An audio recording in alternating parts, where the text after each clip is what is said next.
Yes, of course, there were others who did not belong to the GOC who we believe to be saints. For example, Saint Glyceri of Romania was not officially accepted by our church until the union that we had with the Romanian church. Whenever the church deals with some type of a heresy, there's always the confusion period. And things aren't very clear. I think that we have to leave a little bit of room for a gray area. And the reality is, as I mentioned earlier on in this series of these videos, the canonicity of the Greek old counters is based on the canonicity of Rokor. And I've talked about the glorious past of Rokor and the specific place that Rokor played in the church as the light, which was a confessing Orthodox synod. So the Rokor received and accepted the Matthewites through Hierothesia. They accepted Metropolitan Callistos and Metropolitan Epiphanius of Cyprus in Boston by a prayer of Hierothesia. And the two bishops were very much for that Hierothesia. They accepted it with great joy. I was told that Metropolitan Callistos would just light up every time he talked about that, the Hierothesia that he received from Rokor.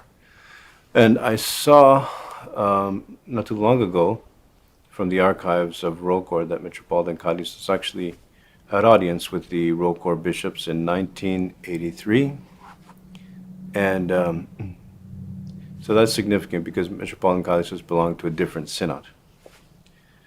And he said that he would resign if he noticed that there was some type of disregard for the sister Russian Orthodox Church abroad.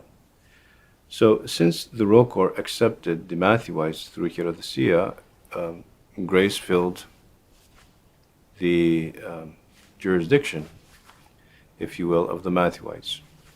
And perhaps this was providential because the Matthewites did have some very holy people.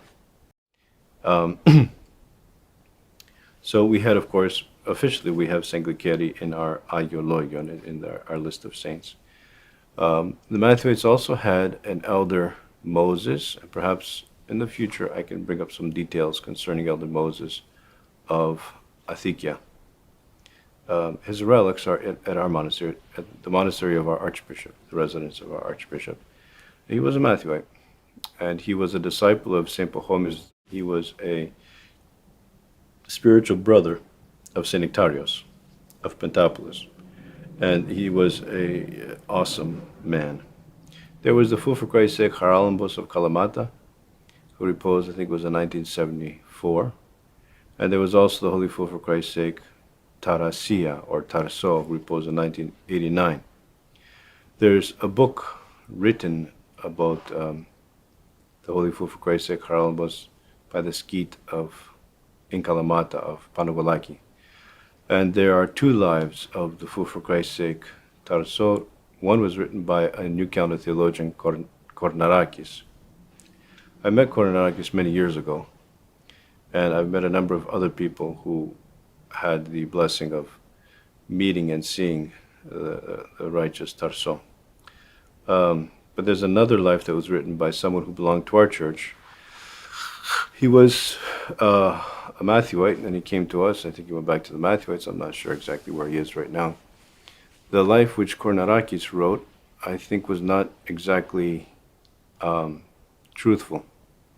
As I mentioned in one of the previous videos, sometimes people claim our saints to be their saints, and twist the reality of the situation. Perhaps in time, God willing, we'll be able to translate the life of the Holy Fool for Christ's Sake Tarso as well at some point. In any case, not long after her repose, things for the Matthewites really went downhill. I think they started rejecting the Hierothesia of the Rokor, and so that's very problematic. But whenever the church is dealing with difficult circumstances, and whenever you see a union and a healing of schisms, these things are discussed. And unfortunately, at this point, there is no real healing of any schism with the Matthewites, but I don't even see how that would be possible. So, that's